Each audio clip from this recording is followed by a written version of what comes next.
Turminha do nono ano, estou eu aqui para mais um vídeo e hoje nós vamos falar sobre a Revolução Russa.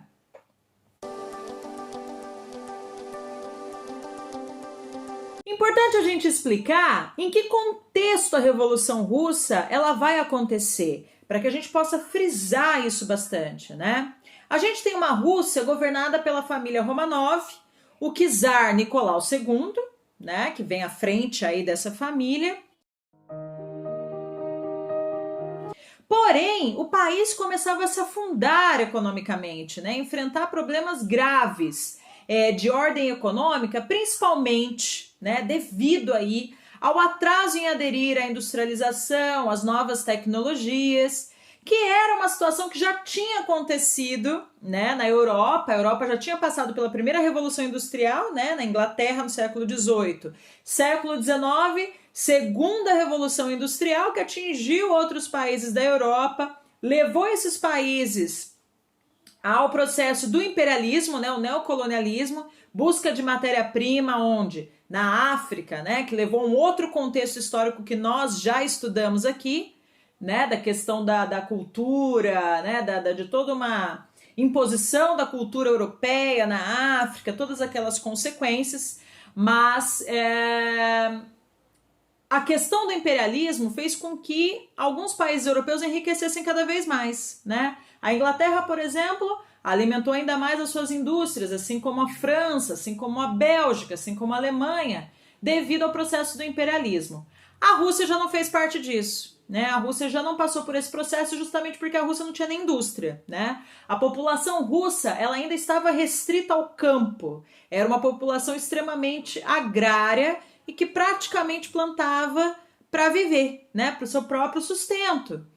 E isso, dentro do contexto capitalista industrial que a Europa estava vivendo, já não estava mais se encaixando, né? A Rússia já não estava mais se encaixando dentro desse contexto do capitalismo industrial, né? Se você não tem indústria para você crescer, né, na mesma dinâmica que os outros estavam crescendo, obviamente que você e automaticamente que você ia, né, deixando de fazer parte daquele cenário, a sua população vai começar a sofrer, vai começar, né, a gente vai ter aí a questão da fome, as poucas indústrias ainda mal mecanizadas que existiam na Rússia pagavam salários muito baixos e a população dentro desse contexto, né, difícil, de dificuldade econômica, social, também via a monarquia usufruindo de privilégios, né, que é um contexto também que a gente viu em outros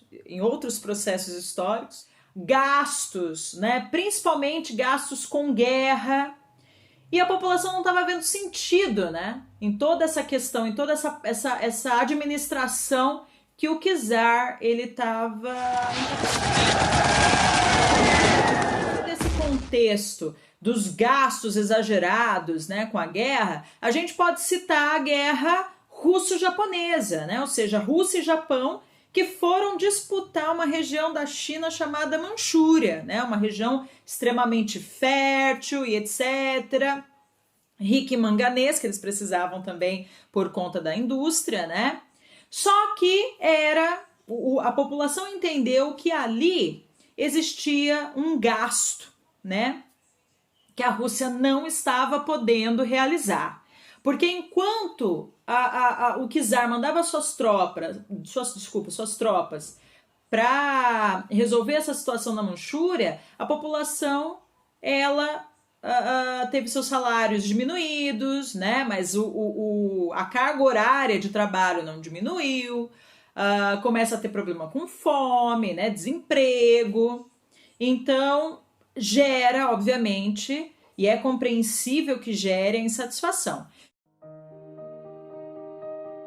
O que os operários fizeram? Os operários, então, eles resolveram fazer uma greve, né? Os operários das poucas fábricas que tinham lá, eles resolveram fazer uma greve, marcharam até o Palácio de Inverno do czar, do Nicolau II, carregando um abaixo-assinado, né, em suas mãos, justamente pedindo aí, né, que o czar ele repensasse nessa questão da guerra e colaborasse, né, com a questão dos salários que tinham sido reduzidos, né, então que esses salários voltassem novamente ao normal.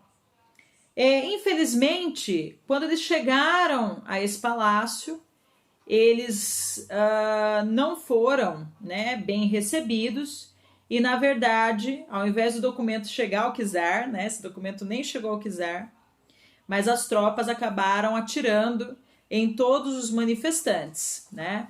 Esse episódio ficou conhecido como Domingo Sangrento e ficou marcado isso na história da Rússia, justamente pela forma, né, fria que o czar agiu em acabar com essa manifestação.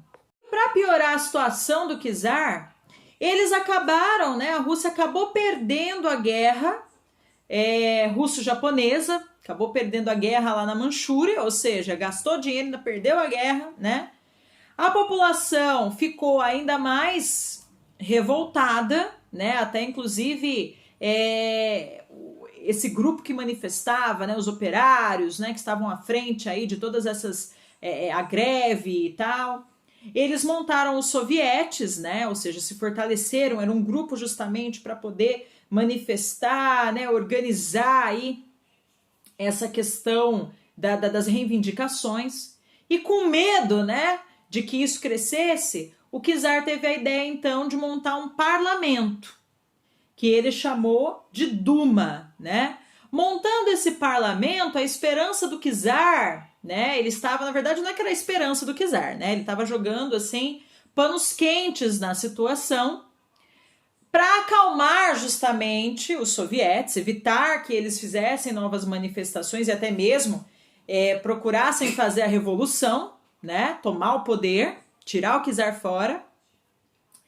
E nessa Duma, nesse parlamento, o czar, ele dá a esperança de que a população vai ser ouvida, de que juntos eles poderão tomar as decisões e governar, né, a Rússia. Ou seja, parecia que ele estava começando a abrir aí para uma maior democracia, né? Só que não foi assim. Portanto, não demorou para que o czar dissolvesse a Duma, o parlamento, ele acabou e voltou novamente ao seu governo autoritário, né, sem participação popular. Ao mesmo tempo, em 1914, a Rússia ela entra na Primeira Guerra Mundial.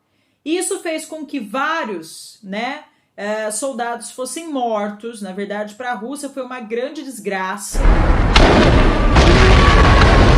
porque só foi mais dinheiro investido, né? Já não bastasse a guerra russa-japonesa, teve mais um investimento em guerra, muitas mortes, e como consequência, mais uma vez, a população passava novamente por fome, miséria e desemprego. Ou seja, diante disso, a população não podia ficar calada, né? E em 1917, um ano antes do fim da Primeira Guerra Mundial, as tropas russas, né, a Rússia, o governo russo, tira as tropas da guerra, por isso que a Rússia sai em 1917, deixa a Primeira Guerra Mundial, porque eclode na Rússia a Revolução.